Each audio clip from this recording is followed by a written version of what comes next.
Hi everyone, welcome to my channel. We're doing a cusp series right now, and today we're doing the Capricorn-Aquarius Cusp, and here's a little write-up about them.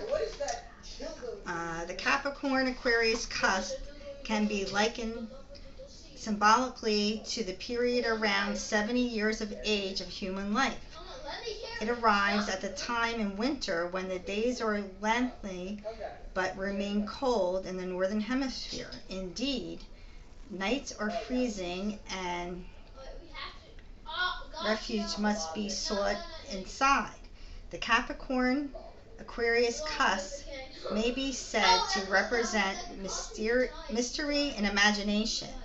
In human development, at the age of 70, one must certainly come to terms with one's own morality.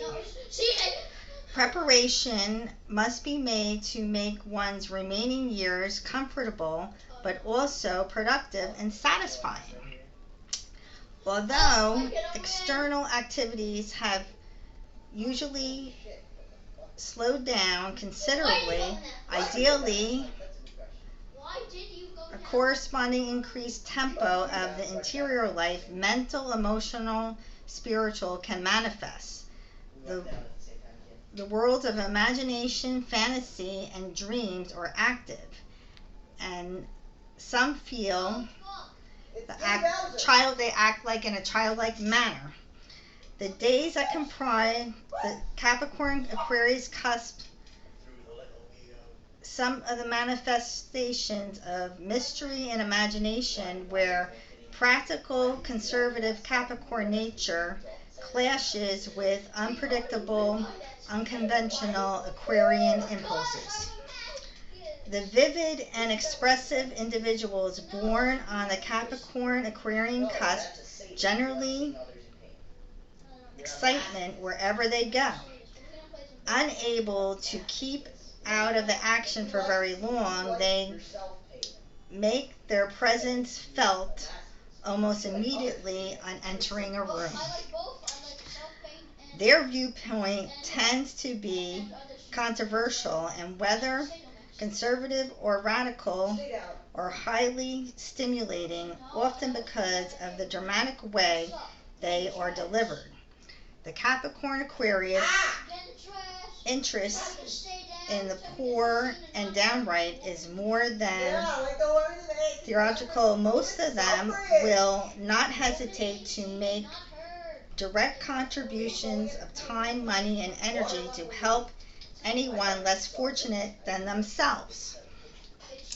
At the same time, however, they have little sympathy for those they see as freeloaders, able to pull their own weight but refuse to do so. So that's a little summary about the Capricorn Aquarian Cusp. And here we go to the tarot reading.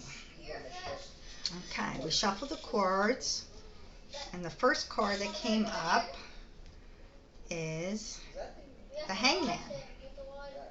The Hangman. The Hangman represents waiting, salvation, change, a perspective. Neptune is a planet.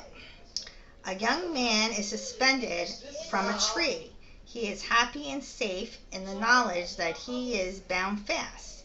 In Norse myths, the tree is a world ash, the tree from which Odin was suspended for 9 nights, after which was given the wisdom of the runes and the gift of prophecy.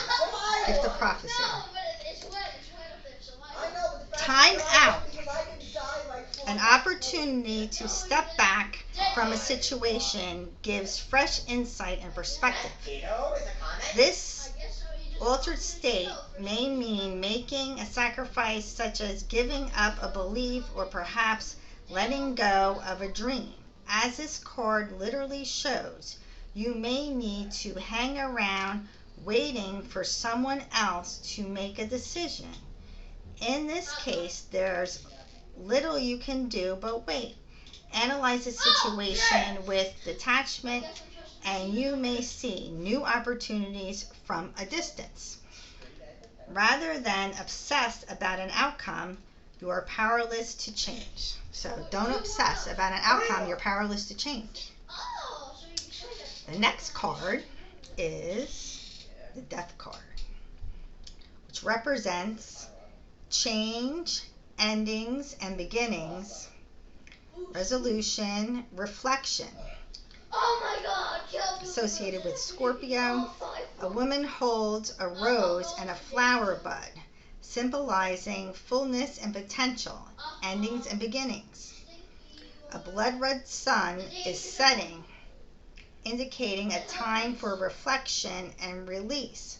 Although the number 8 traditionally unlucky, death predicts necessary endings that are often natural outcomes. So it's natural outcomes. The end of life phase, relationships, a career, or even an era come to a close. Accept that this is a necessary change from a friend you have grown away from to a commitment that has restricted your creativity. When you break outdated ties, new people and prospects are free to enter your world. Change is coming, and it is better to embrace it than to resist it. It may be a blessing in disguise. I'm sure it's a blessing in disguise. Okay. The next card that's drawn is the Temperance. It's the Temperance. This represents balance, hope, reconciliation, and transformation. It's associated with Sagittarius, and it's an angel pours water from one pitcher into another, bringing together opposite forces. The water symbolizes emotion and the flow of energies, ideas, and people. The angel stands partly in water, but her other foot rests on the earth to show physical and emotional economy. The rise, or the iris, is named after the Greek goddess Iris, whose rainbow symbolizes hope. So this symbolizes hope. Okay. Moderation, balance, and patience are essential for the control, vital influences, and opposing demands. There is potential for progress as business relationships or family grows. Use your experience and diplomacy or harmonize conflicts and keep projects moving forward. This card also suggests reconciliation so relationships can be repaired. It's repairing relationships. Okay, the next card is the Devil. This represents temptation, enslavement, addiction. Associated with Capricorn, the Devil shows as natural god Pan. Observe two people who each wear a chain as a collar that trails to a trunk of a tree in which he sits. The couple appear to be prisoners, yet their collars are wide enough to slip off. They choose to be slaves to an obsession. So they're choosing to be slaves to an obsession. Now, temptation or enslavement is an idea, misdirect passion to indicate here, such as a dead-end affair or becoming trapped by ambition. Perhaps investing energy or money in the wrong person or project for short-term gain. There is a danger that you may be allowing your base instincts such as lust, greed, or the urge for power to rule. The spell can be broken if you are willing to make a small sacrifice now to gain something more rewarding in the future. So you'll gain something more rewarding in the future. Okay, the next card is the Tower. Here's the Tower. Disaster, surrender, sudden endings. It's ruled by Mars, the planet Mars.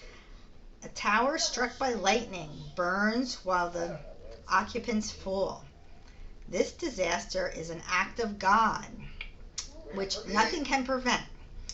We can only give into the force of nature, and no matter how protected we may be, everything may be lost in an instant. Everything may be lost in an instant with this. Shock, loss, and insecurity, the collapse of an idea or a relationship. The Tower is constructed of hope and ambition, which is destroyed by the primal energy of fire. This disaster also symbolizes the tower of ego or pride before a fall. When you have fabricated fall down and there is little you can do to avoid the situation or repair it, yet you can begin again and be all the stronger for it. So it's just about, it's an ending and a new beginning coming up, and you will be stronger for it in the end. So here we're going to go to the Oracle deck and see what we have in store there. First card is Quiet Retreat. It's time to disconnect from the outer world so that you can discern and process your true thoughts and feelings from your inner world. Create this quiet time for yourself and you'll have more clarity about what to do next. So you have more clarity on what to do next. And here below is Angel. There you go. Okay, the next one is Raise or Promotion. Congratulations, an increase in your abundance flow await you. This is a result of your positive focus and willingness to take action based on your divine guidance. Keep up the good work. Here's the next one. Take a divinely guided chance. All positive change and successful ventures involve a degree of risk, and you are ready to follow your divine guidance to new territories. As you leave behind that which is comfortable and familiar but no longer appropriate for you, you make room for new and more meaningful opportunities. And here, the cute little corn. You see the little children in here. Very nice, right? Okay, so here's the next one. Face your financial fear. When you are honest with yourself about fear of success or failure, they can no longer control you. Be free of hidden fear by exposing them to light of awareness, and you'll realize that you, in fact, have nothing to fear, and that every successful person has struggled with and released these self-doubts. So you're not alone. And here's the angel. Angels will guide you.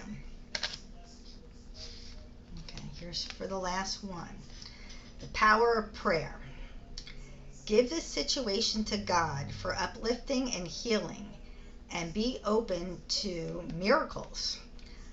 Heaven's unlimited resources, love, and answers are awaiting your prayers. Be sure to act upon the divine guidance God gives you in response to your prayers. So here's the angel below. Very beautiful angel. The power of prayer. There's definitely a lot of power in praying. Thank you for watching the video. Please like and subscribe below. Look forward to seeing you in the next video. Thanks again for watching.